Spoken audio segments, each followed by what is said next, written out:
चलिए, स्वागत है आपका एक बार फिर जनादेश टीवी इंडिया पे। गंगों में जुब्बा शरीफ को लेकर जिस तरह का विवाद चल रहा है, आज वो थमता हुआ नजर आ रहा है, क्योंकि कई सालों की परंपरा, यानी कई सौ सालों की परंपरा अचानक कैसे बंद हो गई।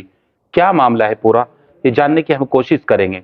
अगर पिछले साल की बात करें तो कोरोना काल को लेकर प्रशासनिक अधिकारियों ने जो यहाँ फैसला लिया था जुब्बा शरीफ को ना निकालने का, वो तो कोरोना काल की बात थी। लेकिन अब तो कोरोना काल भी नहीं है, तो मामला क्या है?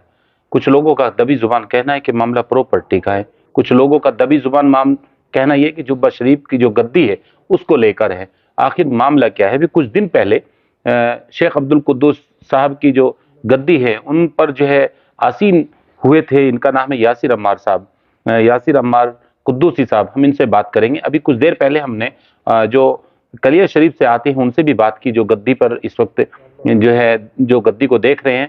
यानी ये लड़ाई क्या है, इसकी बात हम करेंगे। ये मामला क्या है, कितना पुराना मामला है, कितने सालों से ये पूरा प्रकरण चल रहा है। कोई 28 साल का रिकॉर्ड बता रहा है, कोई अपना खानदानी विवाद बता रहा है। तो इस पर हम बात करेंगे। हमारे साथ यासिर अम्मार साहब है। यासिर अम्मार साहब, पूरा मामला क्या है, कब कब कैसे हुआ? अस्सलाम वालेकुम। मामला कुछ नहीं है इसमें। जो सज्जादे हैं वो सब लोगों ने मुझे बनाया है मिलके, सारे ख़ानदान जो भी शाजी के लोग हैं, शाजी वाले हैं, और जो दरवेश हैं, उन्होंने सज्जादा नियुक्त किया है। ख़ानदान को ही हक़ होता है और बस्ती को कि वो सज्जादा बनाए। सज्जादा मुझे मुझे बना दिया गया है, इसीलिए मैं उसकी रसूमात करने का मैं ही वाहिद हक़दार हूँ। रही बात तौलियत की, वो भी वहाँ विचाराधीन है, वो चल रहा है मामला। वो जो भी कोर्ट का फैसला, बोर्ड का फैसला आएगा वो देखेंगे। कब कब यानी आप किस खानदान से हैं? आप थोड़ा सी अपने परिवार के बारे में बताएं, थोड़ा पीछे जाएं। पीछे जाऊंगा मैं। 95 में मेरे भाई लगते थे, भाई कुरैश, शाह कुरैश साहब। उनका इंतकाल हो गया। उनका इंतकाल 95 में हुआ था। तो उसके बाद उनकी कोई औलाद नहीं थी, तो वो जो गद्दी आनी थी शाह अब्दुल कुद्दूस साहब की, वो आनी थी मेरे वालिद साहब को। ठीक है। वालिद साहब उस वक्त मौके पर नहीं पहुंच पाए, क्योंकि 95 में मोबाइल की कनेक्टिविटी नहीं थी, तो वो लेट पहुंचे। तो इसलिए 1 साल के लिए बतौर अमानत ये शाह मंसूर एजाज साबरी साहब को दे दी गई थी कि जब नासिर में आएंगे उनको आप अपनी दस्तकार दे देना। लेकिन चूंकि बड़ी दरगाह के सज्जादे थे वो, तो इसीलिए उनसे कभी कहा नहीं। और जब भी उनसे कहा तो उन्होंने कहा भाई मेरे पास तो ये अमानत है, मैं इसको वापस दे दूंगा। उसके बाद फिर कब कब मिलना हुआ, इसके बारे में क्या वो बता रहे कि 28 साल बाद अचानक आ गए बीच में तो पहले कोई नहीं आया। ये वो इस चीज का हवाला बार बार दे रहे हैं। इसमें ऐसा नहीं है। उनको ये लगता है कि 28 साल बाद, 2010 में भी ये बात हुई थी और हम वक्फ बोर्ड के अंदर अपनी एप्लीकेशन देते रहे हैं। ऐसा नहीं है कि हम अचानक में आ गए हैं। यही वजह रही है कि मंसूर साहब को भी वक्फ बोर्ड ने टेम्परेरी सज्जादा बनाया, मतलब 3 साल के लिए बनाया, 5 साल के लिए बनाया। तो उनका जो कार्यकाल था वो 2010 से 2018 के बीच में 3 साल 5 साल इस तरह से करके हुआ। और 2018 के बाद से उनका कोई भी वहाँ पे किसी भी तरह का तौलियत वगैरह नहीं रही। यानी ये 28 साल के बीच भी आप लोग बीच बीच में संपर्क में रहे, बीच बीच में इसकी मांग करते रहे? जी बिल्कुल करते रहे।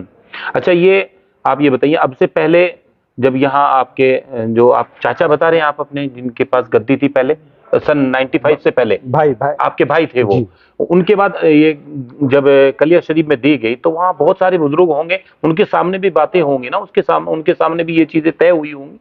नहीं, उनके सामने भी बातें तय हुई थी। तो उसके लिए हमने यही कहा था कि जो भी वहाँ पे 2-3 लोग या 4 लोग जो भी उनमें से हैं, वो अगर आएंगे और नेम करेंगे तो हम उनको दे देंगे। तो हमें बिल्कुल, क्योंकि हम खानदान से हैं, और बिल्कुल ये क्लियर बात हमने कर दी थी। हमारे चेयरमैन साहब ने, हमने सबने मिलकर यही कहा था कि भाई जिन जिन लोगों के सामने ये बात हुई थी उनमें से जो भी हैं वो आए, नेम करें, कुरान शरीफात में उठाएं और कहें कि भाई ये हमारे पास अमानत नहीं थी, मिल्कियत थी, तो हम उनको इसी तरह से दे देंगे। लेकिन कोई आने को तैयार नहीं है, कोई कुछ करने को तैयार नहीं है। अब चूंकि जुब्बे का जो मामला है, जुब्बे शरीफ का, हम ये चाहते हैं कि वो लोग उसकी ज़ियारत करें और अपनी मन्नत मुरादें जो भी वो लेकर आते हैं उनकी वो पूरी हो। हमारे साहब, अभी वो वक्फ बोर्ड से बता रहे कि हमारे पास वक्फ बोर्ड से भी कुछ मिला है उनको कि आप इस गद्दी पर रहेंगे और आप जुब्बा शरीफ निकालेंगे, इस पर आप क्या कहेंगे? वक्फ बोर्ड से जो वो लेकर आए, जो भी अपने जिस तरह से भी वो लेकर आए, तो मुझे पता नहीं है कि क्या लेकर आए हैं। लेकिन मैं तो एक बहुत सिंपल सी बात जानता हूँ कि कोई भी बिल्कुल चीज जो विचाराधीन है, कोर्ट के अधीन है, और कोर्ट उस पर फैसला अभी नहीं लिया है, तो किसी भी आदमी को, एक आदमी को ये कैसे कह सकते हैं कि आप ये काम कर लीजिए।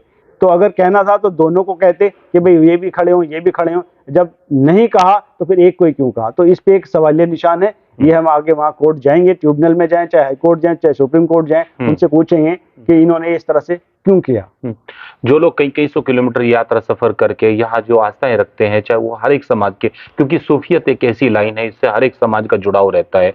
हिंदू, मुस्लिम, सिख, ईसाई सभी धर्मों के मानने वाले लोग, सूफियत लाइन के जो लोग उनके संपर्क में रहते हैं, तो वो लोग बड़े जो इस वक्त मायूस है, जुब्बा शरीफ की ज़ियारत वो लोग करते थे, वो न जाने क्या क्या ख्वाब लेकर अपने आते थे, ऐसा उन लोगों की आस्था है, ऐसा उनका मानना है। तो आने वालों से यही मेरी दरख्वास्त है, इल्तिजा है, गुजारिश है कि इंशाअल्लाह आने वाले साल में वो एक सज्जादा दोबारा से फिर हमें देखेंगे। अभी मामला लटक गया, अभी तो ज़ियारत नहीं कर पा रहे हैं लोग, वहाँ प्रशासनिक अमला पूरी तरह से मुस्तैद है, तो जो प्रशासन ने लॉ एंड ऑर्डर का जो उनको डर था उस पर वो जो तैनात हैं, तो अभी तो कुछ भी नहीं हो पाया और सब लोग, आप भी मायूस हैं? बिल्कुल मायूसी वाली बात है, बल्कि हमारे लिए बहुत गम का माहौल है ये कि ये ऐसा हो गया। हमने सिर्फ प्रशासन से गुहार यही लगाई थी कि भाई हमें जो है सज्जादा बनाया गया है, लिहाजा तबर्रुकात की ज़ियारत जो है वो हम कराएं, जो जुब्बा शरीफ है हमारा। लेकिन प्रशासन ने ये कहा नहीं, भी आपका भी यही मामला है, उनका भी यही है, तो प्रशासन का जो भी फैसला है वो हमें माननीय है। प्रशासन की उसमें हम ये इतना ही कह सकते हैं। हमारे साहब इस पूरे प्रकरण में वो प्रॉपर्टी को लेके आ रहे हैं, हम कई बार उन लोगों से मिल चुके, वो कहते नहीं ये जुब्बा शरीफ का मामला नहीं है, प्रॉपर्टी का मामला है। ये डर उनको सता रहा है या आपकी तरफ से कुछ इसमें है? नहीं, हमारी तरफ से डर नहीं है भाई। देखिए, जो हमारे चेयरमैन साहब हैं, इससे पहले 2 बार मीटिंग हो चुकी है। एक काशिफ आजाद साहब के घर में हुई थी और एक नीम के नीचे हुई थी, एक मजमे आम में हुई थी और एक खास में। तो मजमे आम में भी यही फैसला हुआ था। हाँ। और वहां पर भी सब मुअज़्ज़िज़ लोग थे। उसमें ये कहा गया था कि भाई आसिम मियां यहाँ घर पे रहेंगे और सलीम साहब जो भी केयर टेकर हैं, जो भी देखते चले आ रहे हैं, वो उसी तरह से रहेंगे, और मेरा जो भी कंट्रीब्यूशन होगा वो मैं करूंगा। 5 दिन के लिए आएंगे और इसी तरह से चले आएंगे। तो उस पर भी हमने चेयरमैन साहब की बात को बिल्कुल सर माथे पे रखा था और आज भी हम उनका मान सम्मान करते हैं। जिस तरह के वो फैसले करते हैं हम उनसे बाहर नहीं है किसी भी तरह से। अब रही बात आसिम मियां को क्या डर सता रहा है, ये तो मैं नहीं जानता। मैंने भी पर्सनली उनसे बहुत पहले जब मैं मिला था तो मैंने भी ये कहा था आप परेशान ना होइए, लेकिन नहीं माने तो इसमें हम क्या कर सकते हैं। प्रॉपर्टी का कोई इसमें मामला नहीं है, अब जो भी होगा वो उनके सामने। आपका बहुत पुराना, बुजुर्गों की औलादों में से आप लोग हैं, आपका परिवार भी बहुत बड़ा है, गंगों के अंदर भी है, कलियर शरीफ तक भी आप लोगों की रिश्तेदारियां सब कुछ है, तो ये परिवार के बीच से अचानक बाहर रोड पे कैसे आ गया? इसमें पुलिस को पता चल गया, सब लोगों को पता चल गया, इसमें बुजुर्गों की जो लाइनें हैं वो सब लोग मिल बैठकर इस मामले को सुलझा नहीं सकते थे कुछ ऐसा?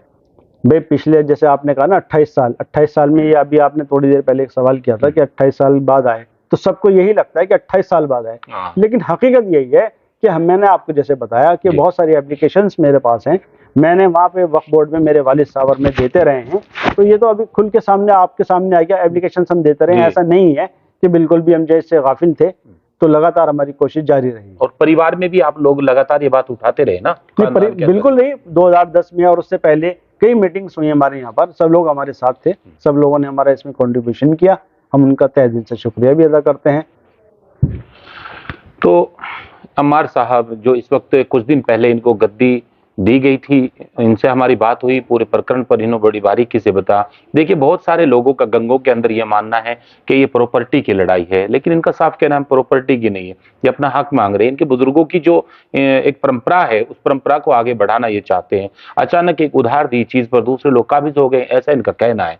तो ये कब तक, कैसे मामला सुलझेगा? अब ये मामला कोर्ट तक भी जा सकता है। ये लोग अब पूरे एविडेंस अपने कोर्ट को दिखाएंगे, वक्फ बोर्ड में जहां भी इनको जरूरत पड़ेगी। दूसरा पक्ष भी पूरी तरह से रोड पर आ गए। खानदान की बात, परिवार की बात अब रोड पर निकल कर आई है, तो जाहिर सी बात है कोर्ट तक जरूर जाएगी। पूरी नजर हमारी बनी रहेगी जनादेश टीवी इंडिया के लिए। नमस्कार।